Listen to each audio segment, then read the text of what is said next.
Hola a todos, ¿cómo están? Bienvenidos al podcast. Esto no es una clase. Saludo con gusto a Úrsula Martín Moreno. Hola Úrsula, ¿cómo estás? Hola Enrique, muy bien aquí, disfrutando esta tardecita. Tardecita lluviosa. Exactamente. Sí, pero ya nos dijeron que no hablemos del clima, así que no vamos a volver a tocar el punto del clima. No, ¿Qué tal, Úrsula? ¿Cómo está? ¿Cómo ha estado la cosa? ¿Cómo estás viendo las noticias bastante complicadas en cuanto al COVID?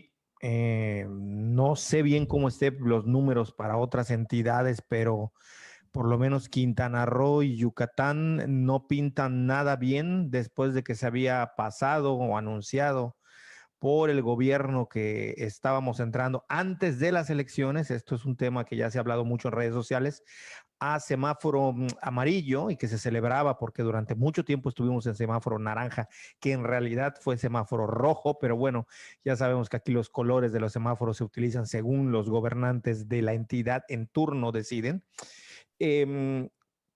Se nombró finalmente el amarillo, que regreso a las actividades, que regreso a clases, que el regreso a la normalidad. Se abrieron los aforos a un 80%, creo, se abrieron los espacios públicos, en fin, viva, con situaciones que realmente cuesta trabajo entender. No se necesita ser epidemiólogo, ya lo sabemos, ya nos lo demostró el doctor Hugo López-Gatell, que no se necesita tanto para darse cuenta de ciertas cosas de sentido común, pero justo en esta semana, despuesito, yo lo dije en redes sociales, pero obviamente no tengo el ego tan grande como para decir que yo fui el único que se dio cuenta. Mucha gente ya sabíamos y nos habíamos dado cuenta que pasando las elecciones habría un rebrote o un repunte, lo cual se está viendo ayer con creo que 200, la verdad no sé muy bien los números, pero de cuando estábamos en amarillo y las supuestas cifras nos decían que estábamos alrededor de 40 contagios, de pronto se van acercando las elecciones, llegamos a 90, luego a 100, y el brinco de los contagios fue en aumento pasando las elecciones. Llegamos a ayer o antier a 230 y cacho, y hoy estamos como en 269, prácticamente cercanos ya en unos días más, si sigue así, a los 300 contagios. ¿Cómo ves la situación? pues mira, yo con este tema sí que he tenido he pensado mucho en el tema, ¿no? Porque en primer lugar, sí me sorprendió muchísimo el cambio del semáforo amarillo. Yo ya me había acostumbrado al naranja, ¿no? Al naranja en Yucatán, que duró un montón desde junio, que fue en Y junio como que nunca 2020. vamos a salir del naranja, ¿no? El 1 de junio de 2020, Hugo López-Gatell junto con el equipo de especialistas a nivel nacional establecieron la nueva normalidad y el semáforo epidemiológico a nivel nacional, ¿no? Y en ese punto, Yucatán estaba en rojo y el gobierno del estado decidió tenerlo naranja. Y desde eso no se había movido, o sea, nos habíamos acostumbrado al naranja con todo lo que implicaba, con ligeras adecuaciones que se hicieron, primero la restricción vehicular muy fuerte y después al tránsito vehicular muy fuerte y después un poquito más laxa, y de repente que estamos en amarillo, ¿no? Y parecía un escenario favorable para la salud pública, ¿no? Porque ya estamos con el proceso de la vacunación, parecía que las medidas habían sido como incorporadas a nuestros hábitos diarios, y entonces veíamos eso y de repente se cruza, como tú bien dices, las campañas políticas, se abren otras cosas como casi al 100%, el tema del béisbol en Yucatán, el tema de los antros, el tema de que si bien es responsabilidad del gobierno completamente, también hay una parte de componente personal que parece que se nos olvidó que estábamos en medio de una pandemia, ¿no? Como que la apertura que hubo implicó que también los ciudadanos nos relajáramos muchísimo, ¿no? Y me incluyo porque la inercia de ver que todo el mundo se mueve, que todo el mundo va al súper, hace que uno, o sea, sin darse cuenta también, si no lo hiciste, tuvieras ganas de hacerlo, ¿no? Entonces, de repente volver a este número de casos que para el año pasado nos situaba en naranja por lo menos, saber que seguimos en el amarillo y que muchos se siguen comportando como si de verdad estuviéramos en amarillo, me asusta. Sí, ahora el tema es que de alguna manera a mí sí hay cosas que ya me resultan molestas. Primero, por ejemplo, que tengamos que estar tocando el tema otra vez en este podcast, ¿no? O sea, a mí ya me parece un poquito complicado el asunto de estar tratando este tema de nuevo. Y por otro lado, porque parece ser que no tiene fin, que luego tenemos que, pero es que es algo que hay que platicarlo, que hay que discutirlo, hablarlo, no sé, sacarlo, que sea como catarsis. Eh, y luego este tema de la responsabilidad de la gente, no sé si mi rebeldía que todavía me queda adentro, el shish, el resto de mi rebeldía juvenil, ya me lleva a ver ciertas actitudes que durante mucho tiempo, con una visión más de ciudadanía, más de construir, no quería yo ver, pero es que el tema es, el gobierno está en sus manos cómo maneja la pandemia.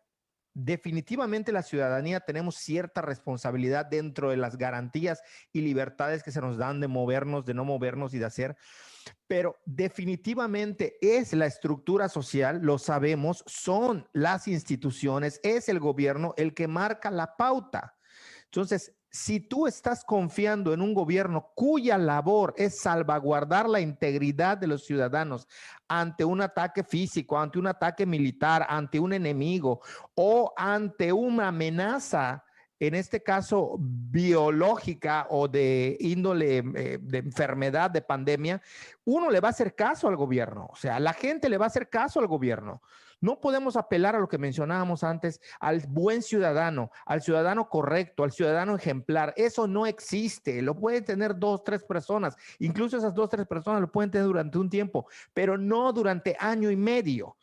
Y el gobierno ha manejado a su antojo no solo los colores de los semáforos según los contagios y la situación epidemiológica, sino también cómo van utilizando la movilidad. Es increíble que tú marques que un semáforo está en amarillo teniendo la cantidad de contagios que tienes, cuando tu estado vecino de Quintana Roo, para el caso de la península de Yucatán, estaba cayendo en rojo porque también abrieron toda la reactivación económica, porque eso es lo que importa, la economía y la política. O sea, si alguien después de estos sucesos y de la pandemia y de esta recaída y de seguir hasta el día de hoy hablando del mismo pinche tema, no entiende que la política está metida hasta el cuello con cuestiones de orden, de salud pública, no ha entendido nada. O sea, no es nada más una cuestión de orden de médicos versus el gobierno, no.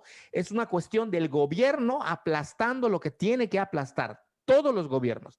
Entonces, me parece a mí horroroso. Estamos de verdad a merced de lo que quieran ellos que hagamos. No es que a uno le den ganas de ir al súper, es que si llevas año y medio encerrado y de pronto te dicen estás en amarillo y además ya avanzó la vacunación, ya se vacunó un cierto número de gente, esto está disminuyendo. Entonces, bueno, tú crees en eso y sales y haces las cosas. No sé si el estilo de vida de ir a remojarse a una alberca en Cancún o estarse agasajando entre todos en un hotel o estar comiendo o lo que sea, me da igual que haga la gente o salir simplemente a un supermercado, no sé qué hagan, pero a mí me parece que independientemente del estilo de vida de cada quien, a estas alturas del partido, ya basta que el gobierno esté jugando y esté sobándole a la pelota, diciendo que estamos en amarillo, pero pasando las elecciones, cuando todo el mundo sabíamos que se iban a infectar, nos infectamos. Y insisto, y no es un tema nada más de que se infectaron por salir a las caravanas de los mítines que hacían, no.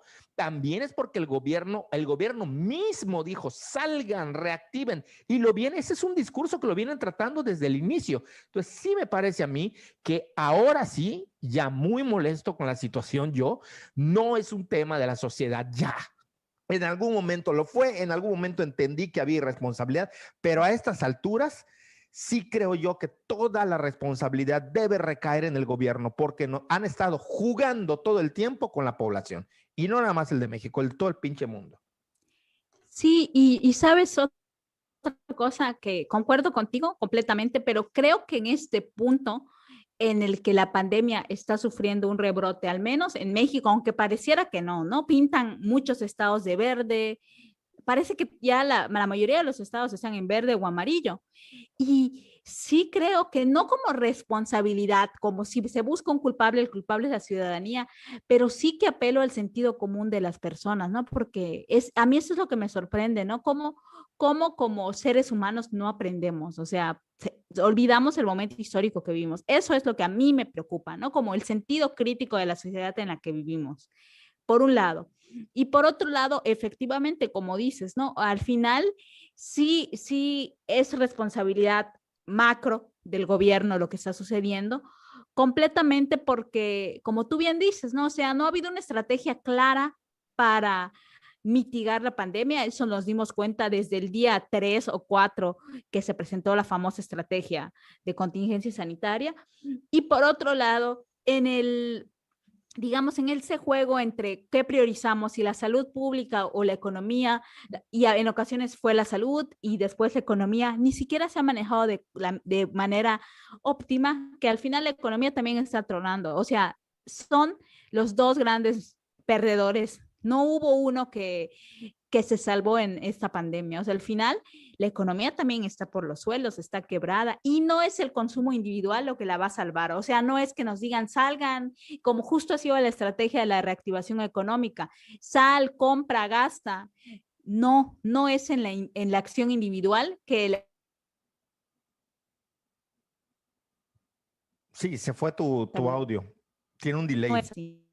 Para los que nos están escuchando, si oyen ahí que hubo un fallo, es que hay un delay. No sé si sea la conexión que tengas, pero hay un delay muy grande.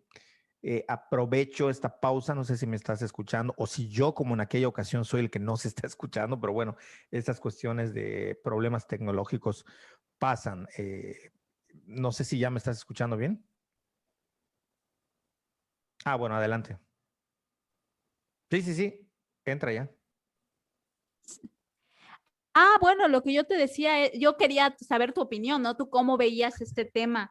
El tema de que al final el consumo individual es o sea, lo que le están apostando al consumo del individuo, del sujeto, y no a una política económica Realmente, no, bueno, integral es lo para... mismo, en lo económico ocurre lo mismo que con toda la política. O sea, llega el presidente, llegan los gobernadores, llegan los alcaldes y todos dicen que tienen propuestas y proyectos. Ni tienen propuestas ni tienen proyectos, solo tienen promesas baratas. Lo mismo ocurre con la economía. Efectivamente, como tú dices, hay una apuesta a lo individual y no tenemos un plan macroeconómico. ¿Cómo vamos a aguantar el embate? ¿Cómo vamos a hacer que haya crecimiento? ¿Qué crecimiento estamos planeando post-COVID? Y la otra cosa es que el rollo el cuento ya se volvió el mito y no quiero que se me confunda. Estoy a favor, yo ya fui vacunado afortunadamente. Estoy en espera ansiosa de que todo el mundo se vacune. Estoy a favor de las vacunas, pero sí se vuelve la vacunación una narrativa que de nuevo politizan y la utilizan como, ya nos vacunamos, entonces pueden salir a votar. Entonces no se preocupen, les proveemos de gel, de cubrebocas y de todos estos mitos que sirven como mitos para una narrativa política. Ojo, no se me confundan, no tienen nada de mito para la cuestión de protección. Lo más eficaz hasta el momento que se ha comprobado es el uso del cubrebocas. Hay que ponerse el cubrebocas, pero eso no tiene nada que ver con que el gobierno haya utilizado todo esto siempre como una narrativa a favor según le convenga. Y efectivamente, la onda es sal y gasta tu dinero, promueve. Yo me he metido a tres páginas grandes que promueven viajes deliberadamente a decirles no lo hagan porque estamos en pandemia. Y los administradores de las páginas se meten conmigo de manera fuerte, me regañan, según ellos, saben que me vale 3 kilos de madres lo que estén diciendo, pero se meten y me dicen como si yo los estuviese insultando. O sea, me he metido a tres páginas grandes, las cuales no voy a mencionar, porque no, aunque sean pocos quienes nos escuchen, ni a dos personas les voy a dar el nombre de estas páginas para darles publicidad, páginas turísticas con influencers locales que se meten a decir, vente a Cancún, vente a tal Airbnb, vente a disfrutar de las playas. Y yo me he metido deliberadamente a decirles que por qué están haciendo ese tipo de promociones. X tipo de promociones que a mí me han parecido peligrosas cuando estamos en pandemia y se han metido conmigo los administradores. Menciono lo de páginas grandes, no solo por la influencia que tienen, sino porque en otro momento de la vida jamás hubiesen pelado mi comentario. Sin embargo, están como perros con bots y con otros administradores a la casa de cualquiera que vaya a decir algo en contra de su posteo. Entonces, es increíble cómo llegamos hasta este punto en el que simple y sencillamente cualquiera que estuviese en pro de proteger la salud de las personas se vuelve un enemigo. O sea, ahora resulta que estamos polarizados incluso por el virus. ¿Por quién se cubre? ¿Por quién no se cubre? ¿Por quién se protege? ¿Por quién no se protege? Pero el problema de todo esto, de nuevo, es el gobierno.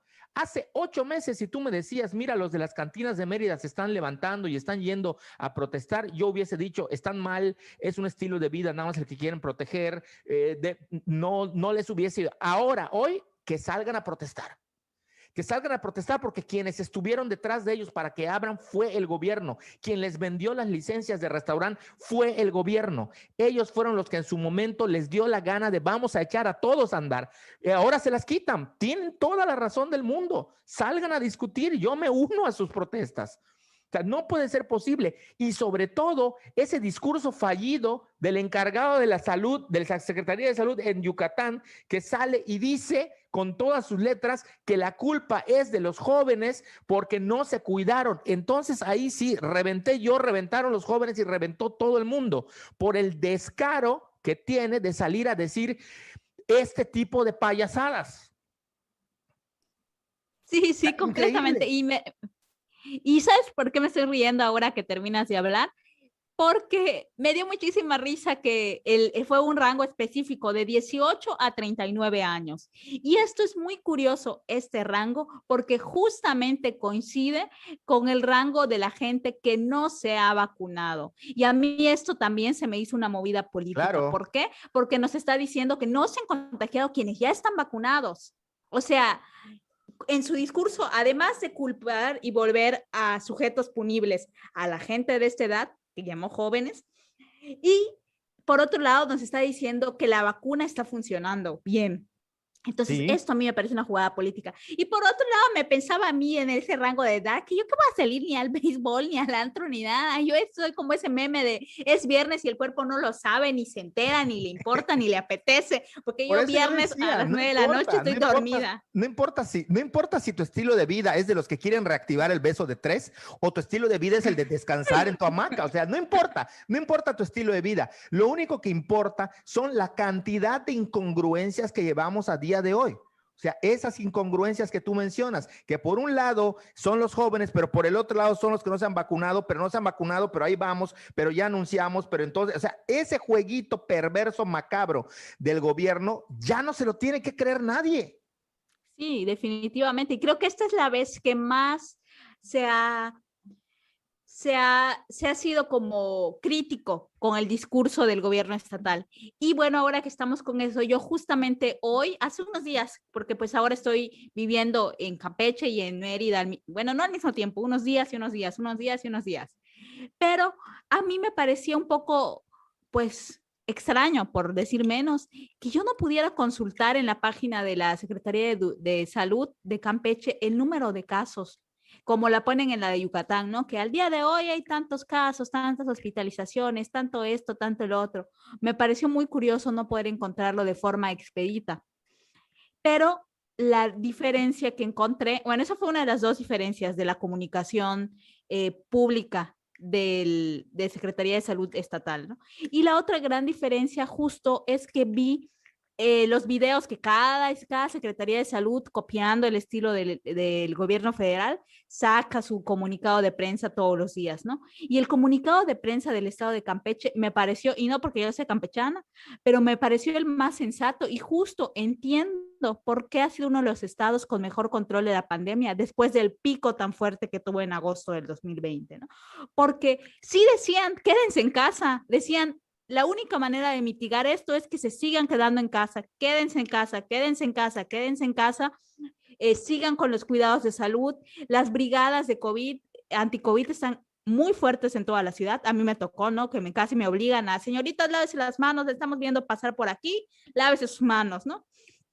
Y la otra cosa es que también hacen énfasis en que Campeche está rodeado de 2 estados que tienen un incremento de casos muy preocupante. O sea, dijeron literal, estamos al lado de Yucatán y Quintana Roo, que presentan incrementos enormes, que la movilidad interestatal es muy fuerte, entonces hay que quedarse en casa, cuidarse, bla, bla, bla.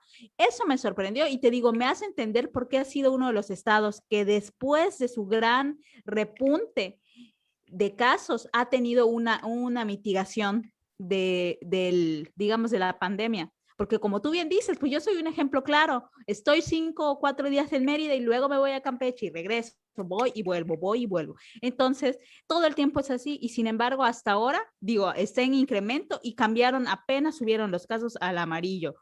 Y otra, ahí ya metiendo un poquito más, una de las grandes críticas que se hizo de la Liga Mexicana de Béisbol a Campeche es que fue solamente 2 estados, 2 equipos decidieron no abrir su estadio para los partidos y uno de ellos fue Campeche.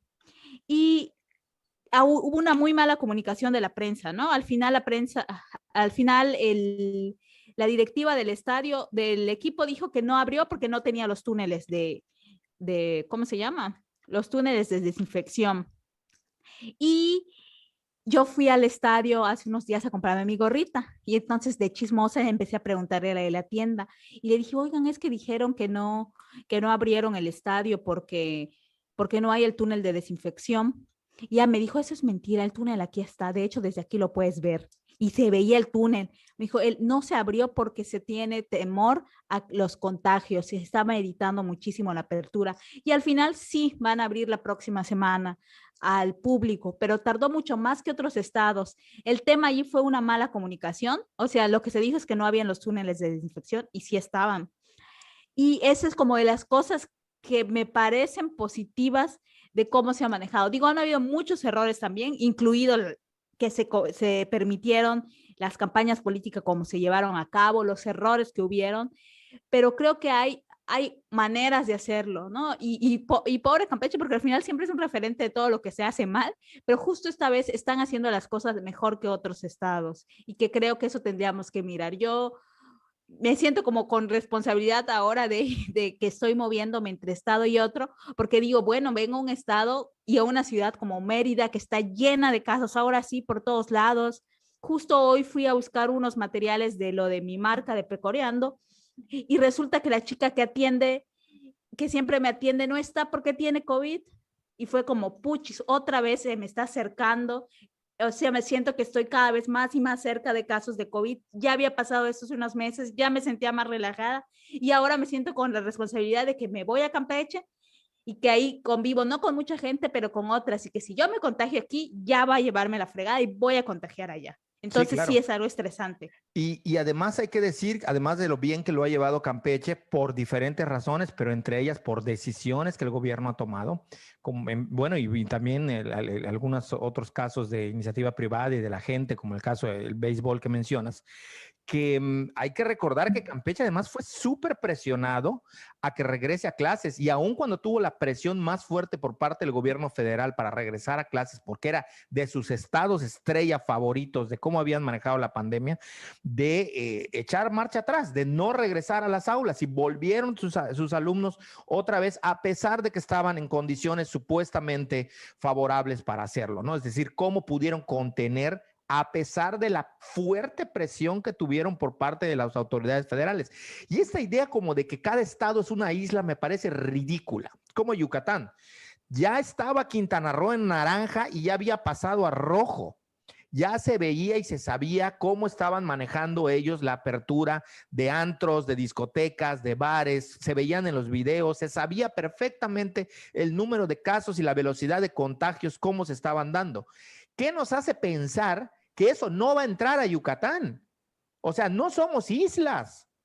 Estamos pegados, somos una península. Yucatán, Quintana Roo y Campeche están pegados.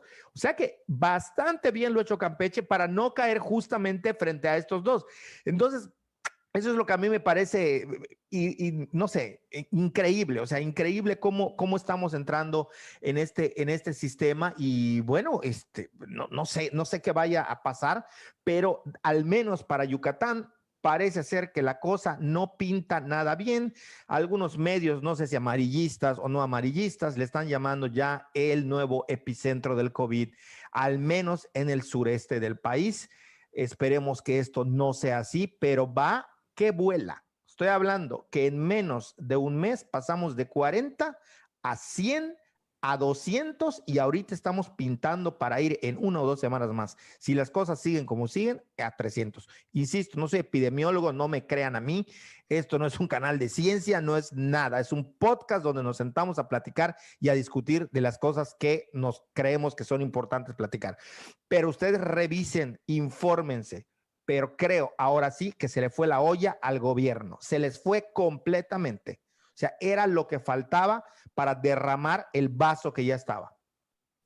Sí, sí, completamente de acuerdo. Y sabes, lo que más me preocupa a mí es esta postura de la vida sigue, ¿no? O sea, siempre entiendo esa postura chabacana para quienes en nuestra vida personal tenemos una pérdida, un duelo de algún tipo del que sea, ¿no? Pero sí como postura política, porque eso pareciera que es, la vida sigue, tenemos que continuar, es preocupante, es justo.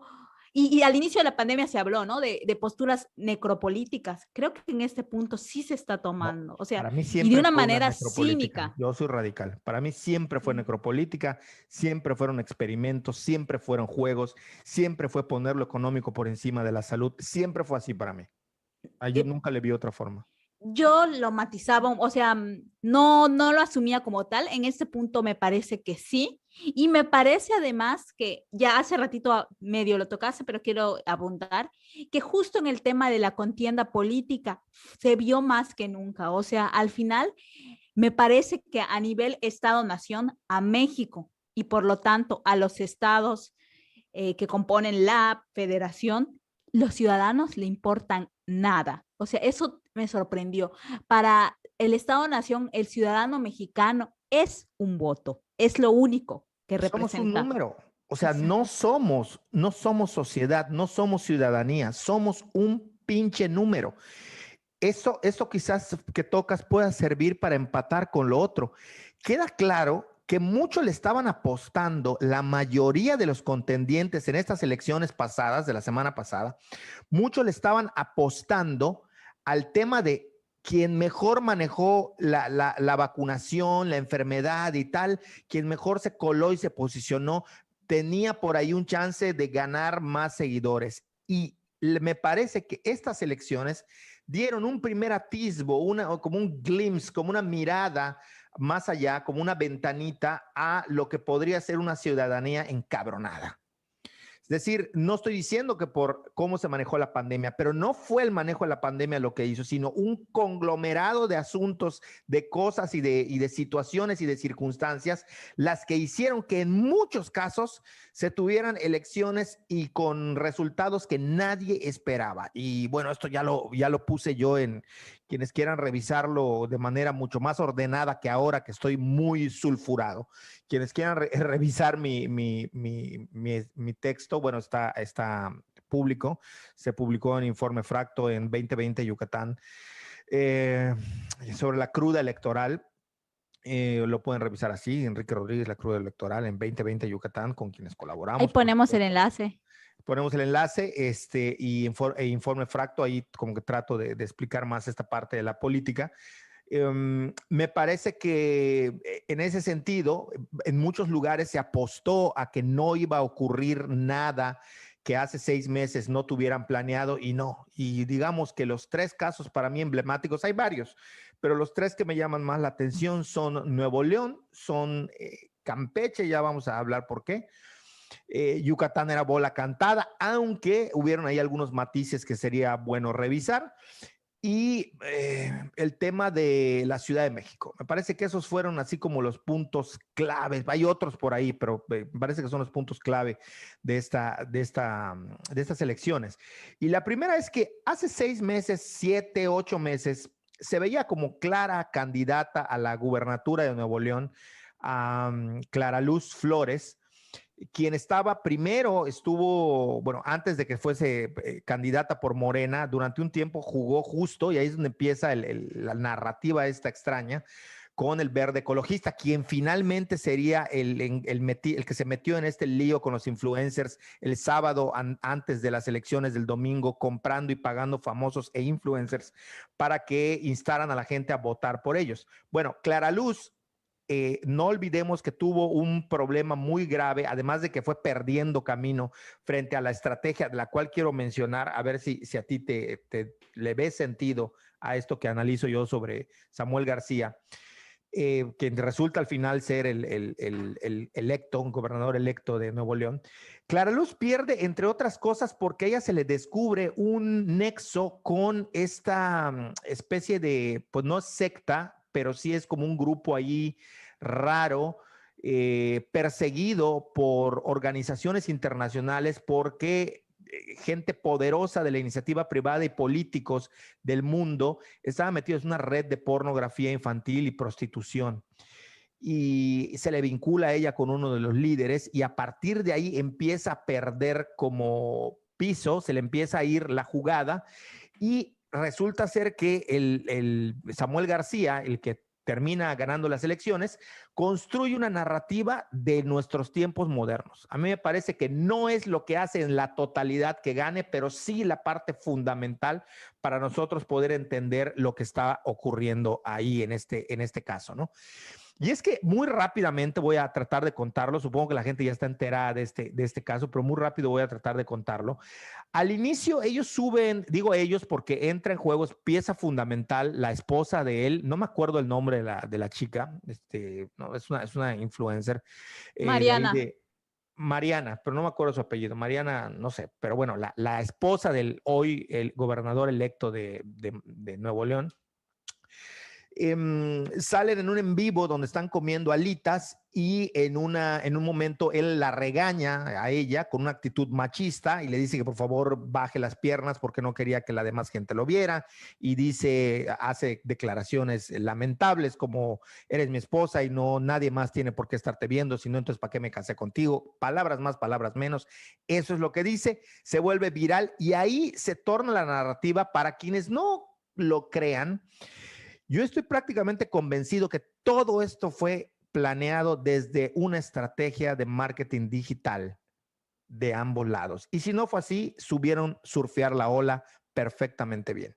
Entonces, cuando pasa esto, se toma la narrativa de es el hombre machista, el hombre blanco machista adinerado, el whitezican, que reprende a su novia de manera fuerte frente a toda la gente que los estaba viendo porque sabían que estaban en un en vivo o en un video que saldría. Después de esto, de alguna manera, el discurso de la gente se vuelve como pobre muchacha, mira lo que le hicieron, es un machista, es un cabrón, no se puede confiar, que no sé qué, en fin. Y mira quién están proponiendo para que gobierne, no sé qué. Entonces, ella le da el giro, porque me queda clarísimo que ella es la que sabe cómo se mueven las redes sociales, ella le da el giro a la narrativa de ser la mujer víctima, cómo se invierten los papeles de la narrativa de la princesa que es rescatada. Aquí empieza siendo la princesa que es echada por el mismo novio al fango, y después como ella se levanta frente al novio, pero resulta ser que también levanta al novio. Es decir, cuando él está yendo, el siguiente video viral es cuando él está yendo en una camioneta y empieza a hablarle a ella y hablar de su política y de sus cosas y le dice a ella, le da la palabra y le pregunta algo, ella lo ignora y dice, mejor vean mis tenis, fosfo, fosfo, ¿no? Y ahí empieza todo el relajo.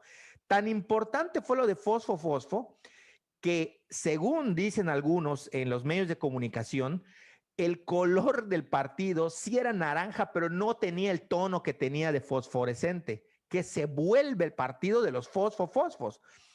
Y por primera vez un político no va a buscar a la gente, logran hacer que la gente vaya a buscarlos a ellos. Hacían largas filas para tomarse fotos con ella y después con él. Y entonces, una vez hecha a un lado por este escándalo de la que estaba por Morena, una vez hecha a un lado, se sube sobre la ola y empiezan a surfear de manera maravillosa los dos hasta que sin verlo venir llega el debate y ningún partido se presenta, y ahí es cuando se sepultan todos. Solo Samuel García se presenta y entonces la narrativa tuvo su inicio, su nudo, gran nudo, y luego un tremendo desenlace, donde es la chica llevando de la mano, es decir, la chica que primero fue humillada, después es la que lleva de la mano al marido torpe, que solamente sabía que era castigado porque lo mandaban a cargar palos de golf y que creía que la gente ganaba un sueldito de 50,000 pesos. Bueno, pues ese supuesto meme del gobernador o candidato a gubernatura idiota se convierte ahora en la novia que lo rescata, pasa de ser víctima a ser heroína y lo rescata, y entonces se convierte en el gobernador y se sientan en la silla. Entonces, para mí, esa sería la primer gran narrativa propio de las redes sociales y de cómo supieron manejarlo. Me queda claro que, ojo, no estoy diciendo que todo pase por las redes sociales, pero que esto jugó un papel importantísimo, yo creo que nadie lo puede negar. No sé qué pienses tú. Hola. Sí, sí, sí. Hola, que soy, que soy. Lo que pasa es Perdón, que que se silencio. mutea y se desmutea, no sé por qué, pero adelante, porque luego Porque vienen los panaderos alguien haciendo no escándalo. importa, ya es parte del Bueno, paisaje bueno, el sonoro. caso es que, mira, a mí el tema he estado viendo desde que se anunció cómo ganó con la amplia ventaja. He estado justo viendo videos de análisis político, de marketing, pues no le llaman marketing, sino le llaman propaganda política, porque hay una división entre publicidad y propaganda. Propaganda es cuando es político o religioso, ¿no? Sí. Entonces, he estado viendo eso y justamente de lo que se habla es de eso, de Mariana Rodríguez como la gran vendedora. O sea, al final, esta muchacha del estiércol sacó oro prácticamente, ¿no? Porque sí, como tú bien dices, a inicios de año, ¿quién podía pensar que Samuel García podía volverse el gobernador de Monterrey, de Era Nuevo muy León, que difícil, diga? era muy Era difícil, muy muy difícil. difícil. Entonces, sí, completamente, se hizo una narrativa. Y otra cosa que yo quiero decir, que Movimiento Ciudadano está dirigido por Ivonne Ortega, quien pierde la Correcto. dirigencia nacional del PRI con Alito. Al final a Alito se le da la dirigencia nacional del PRI y ella sale desterrada y se va a Movimiento Ciudadano. Y mucho ojo con Movimiento Ciudadano, porque no solamente lo que pasó con Samuel García, en muchos estados del país, Movimiento Ciudadano se convirtió en la segunda fuerza al menos y en algunos la primera fuerza, como es en Nuevo León. Hay que ponerle el ojo porque Movimiento Ciudadano es el partido que le va a jugar fuerte a Morena. Lo digo así, lo digo con todas sus letras. Creo que esta narrativa de actualidad que tiene, que se vio claramente con Samuel García, pero que también se vio en el estado de Campeche con el candidato, que fue el candidato que al final quedó en segundo lugar y que ganaron la ciudad capital y el municipio, obviamente, es un partido que le está jugando y que su lema, su eslogan de campaña fue: somos el partido de la evolución mexicana. O sea, es un discurso que se vuelve contradiscurso al de Morena. El de Morena saca la cuarta transformación y estas cosas, y ellos le dicen, no solamente nosotros no somos una transformación, somos una evolución. Y también están hablando de sacar a la vieja política, haciendo alusión de que Morena al final rescata a todos esos políticos de Totalmente. antaño y los revuelve con los que recién se está formando, porque Morena es un partido de refugiados, como ha sido de todos. Entonces, a mí sí esto que pasó en Nuevo León también me parece que es un espejo de lo que va a pasar del escenario político que se puede volver, como en Campeche ya se tiene su apodo el partido es MOSI, por Movimiento Ciudadano. O sea, se dice, ay, es que Mosi. Entonces, sí que me llama mucho la atención, te digo, lo que pasó en Nuevo León, pero en general lo que está pasando con Movimiento Ciudadano. Y Totalmente. yo no veo mal que se vuelva México un estado en el que hayan dos partidos. Es un tiradero de dinero, tantos partidos políticos. Es una que no... Sí, estamos teniendo problemas otra vez con tu audio. Se está yendo. transparente. la decisión del ciudadano que tener 80,000 partidos que nunca entiendes, que todo el tiempo, cada 3 años, está perdiendo registros y volviéndose a registrar. Entonces, sí, concuerdo contigo, te digo, y solamente que me parece que se extrapola a nivel nacional lo que pasa en Nuevo León. Sí, y no olvidemos que no es la primera vez, es decir, Movimiento Ciudadano ya había dado muestras de cómo manejar el marketing político. Les guste o no, más allá de la propaganda, hay una definición para cada cosa, pero esto es marketing. De hecho, hoy en las carreras donde se enseña ciencia política, existe ya alguna matiz que le dan al marketing político. No nos olvidemos que Movimiento Ciudadano pegó un tubazo hace algunos años con el canto de Movimiento Naranja.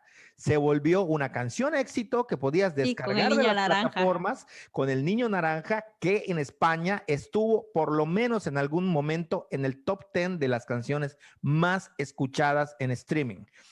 Ojo, porque además sí traen esta idea de cómo utilizar las redes sociales y lo digital para moverse. Pero bueno, ese digamos que fue el primer tubazo que tuvieron para ir apurando, porque, bueno, un paréntesis a los que nos ven y nos escuchan, ustedes disculparán, pero bueno, ya Úrsula platicó el problema que tenemos con la tecnología ahora por sus viajes, nos complica un poco el setup o los micrófonos, a veces hay que ajustarlos con las computadoras y demás, y bueno, por eso a lo mejor estén escuchando en este podcast fallos en audio y en video. Decimos de una vez que es probable que durante algún tiempo, en algún momento, no podamos subir podcast. Gracias a quienes nos siguen, a los nuevos seguidores, pero no está todo en nuestras manos. Y si esto ocurre, pues bueno, seguramente tendremos video pronto. Yo sé que no es como que la gente se esté muriendo de, no van a subir video hoy, no hubo podcast hoy en Spotify, de esto no es una clase. Yo sé que no llega tanto, ya lo sé, pero de todas maneras sí sentimos como una responsabilidad y un gusto, nos encanta hacerlo. Entonces también que, bueno, que sepan que se debe a eso y que, bueno, nos disculpen y en cuanto podamos subiremos contenido y trataremos en la medida de lo posible de duplicarlo o de prever de alguna manera que esto no ocurra. Bueno, cerrando ese gran paréntesis, ya si están aquí, denle like, suscríbanse y compartan y hagan todo eso que se dice que debemos de hacer. Pero bueno, el otro gran tema que a mí me llamó la atención, sin duda alguna, fue el de la Ciudad de México. Creo que eso sí, bueno, por lo menos yo no lo veía venir, nadie lo veía venir, y menos de la manera y del partido que jamás había tenido dicha presencia en la Ciudad de México, que es el Partido de Acción Nacional. Eso sí fue para irse como las caricaturas de Condorito, de espaldas.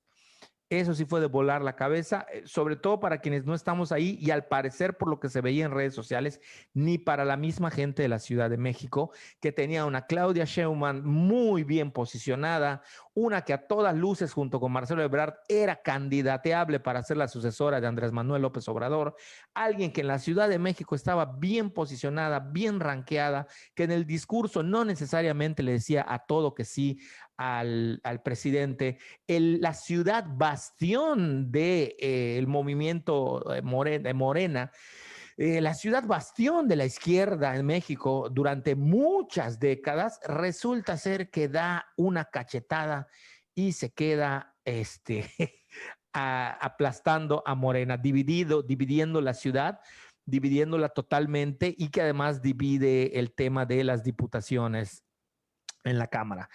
Esa fue otra que no se veía venir, pero yo voy a recurrir a esto que digo en el texto que les vamos a compartir en la caja de descripción, que uno es, como diría Roberto Gómez Junco, uno hace en la medida que el otro te permite hacer. Sí es verdad que Samuel García y su novia o su esposa, creo que su esposa, ¿no? Que están casados. Bueno, o sea, sí, su esposa logran surfear bien las olas del mar y construir una narrativa de marketing muy buena, pero también es cierto que los dejaron hacer, y esto es porque ya dijimos, Clara Luz Flores deja el camino libre para que ellos circulen.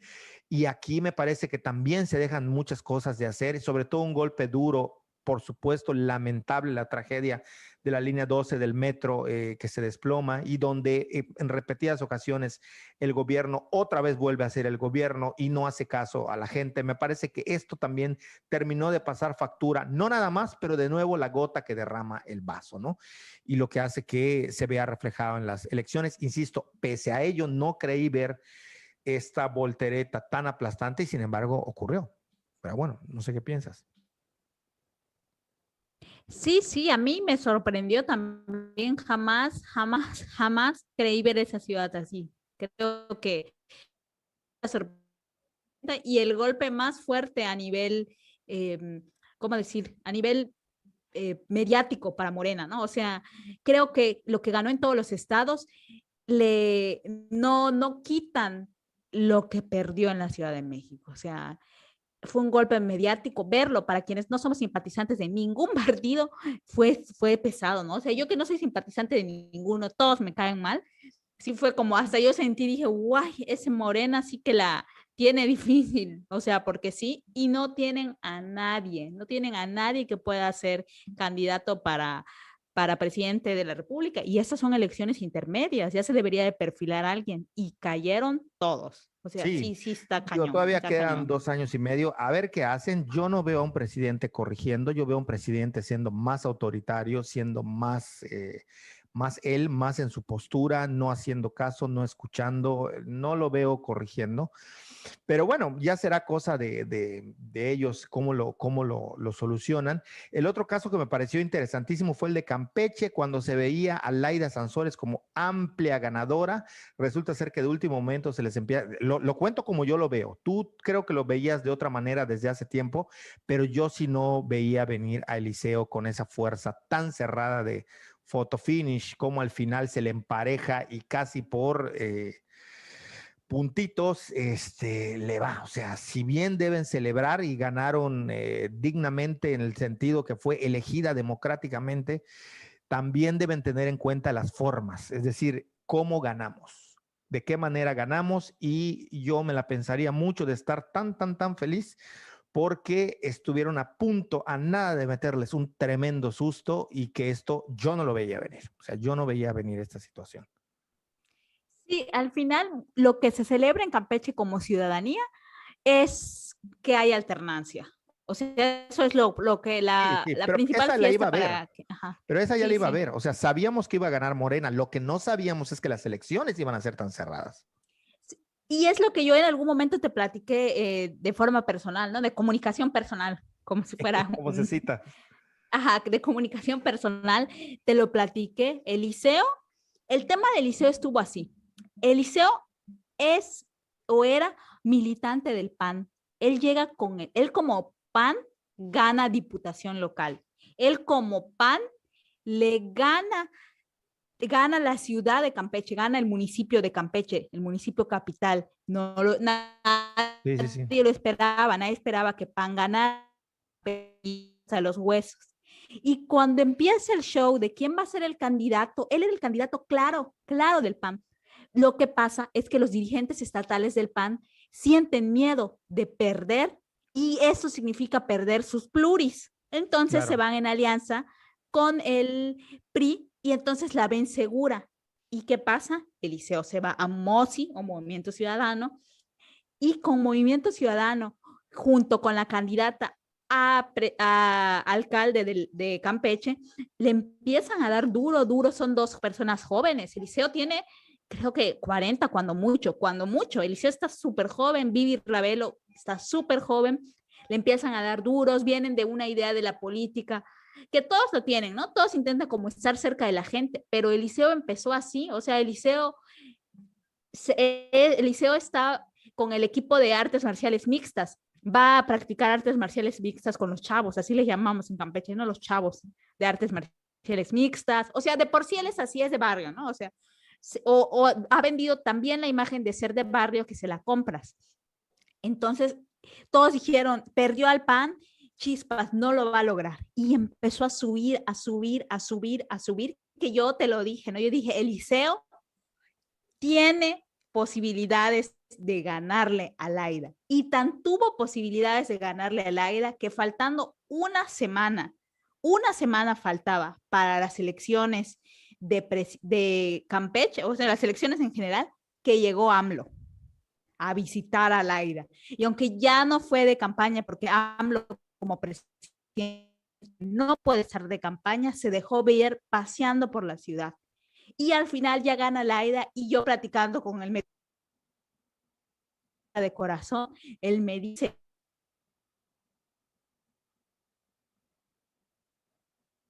Otra vez te fuiste, no sé si esto vaya a quedar en Estamos la por grabación, Laida una porque el disculpa, pero presidente... otra vez se fue tu audio unos segundos. No escuché lo que dijiste, pero bueno, ¿Me escuchas?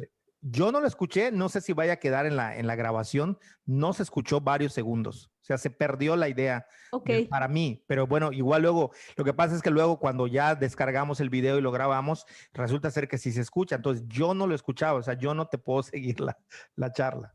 Ok, te hago el resumen rápido.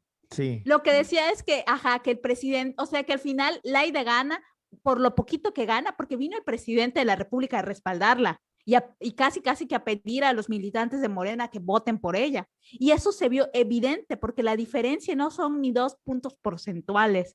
O sea, Eliseo les metió un sustazazazo. Por Brutal, momentos en el PREP, Eliseo iba arriba de Laida. brutal. No, O no, sea, no, fue no. hasta Un cuando ya sacudón. estaban el 80 y tantos por ciento de las actas computadas que se pudo decir, fiu, sí ganó Laida. Sí fue un sustazo, sí ha sido la elección más competida en la historia de Campeche y no sé si en la historia del país, porque estuvieron del primer lugar al segundo 1.8% y del segundo al tercero fueron 4% de la diferencia. Nada, o sea, fue Sí, nada, sí, sí, prácticamente es totalmente. empate entre los tres. Sí, todos esos matices que tú pones me parece que son sumamente interesantes, sumamente importantes y yo quisiera cerrar, no hay mayor análisis, Yucatán se veía que sería del PAN, eso ya era bola cantada. Nada más decir que pongan ojo a quién estaba en segundo lugar, muy lejos, pero en segundo lugar. Todo indica en muchas encuestas, aunque no haya quedado así reflejado al final de cuentas en las votaciones, recuerden que las votaciones cambian, el voto cambia de un día a otro. Del sábado al domingo, muchos ciudadanos pudieron haber cambiado su voto. Sin embargo, hasta antes de ese día de las votaciones, todo lo indicaba que la candidata por Morena iba por arriba del PRI y en algunos casos sí fue votada. Entonces, nada más a quienes estén, a los políticos interesados en eso, pues nada más anunciarles que no es Yucatán, nunca ha sido tan panista como lo pintan, ni tampoco ha sido tan lejano a los cambios como lo pintan. Es decir, hay volteretas que se pueden dar, la política y el ejercicio de la ciudadanía y la democracia a través del voto es esto, es que un día crees en una cosa, como yo dije en el texto, este país está que un día dice y al otro se desdice. Yo es lo que creo, cosas importantes ocurrieron a nivel de política, raro que hablemos de política así tal cual como este podcast, que sí directamente pasamos del virus a la política, pero bueno, me parece que era necesario y además lo traíamos ahí atorado, ¿no? En la garganta Sí, el tema, completamente. los dos temas y bueno, este es un espacio, repito, es un podcast para sacar nuestras opiniones que no tienen ningún matiz ni científico ni académico, ni estamos con ningún partido ni con ninguna institución, está libre de todo y así será, espero yo, siempre que estemos ante estos micrófonos y ante Como a mí ustedes. me gusta decir, yo vivo, me río ¿Qué? porque me río mucho porque esa expresión me genera mucha gracia, que yo ¿Cuál? siempre digo, sin Dios, sin patrón y sin marido.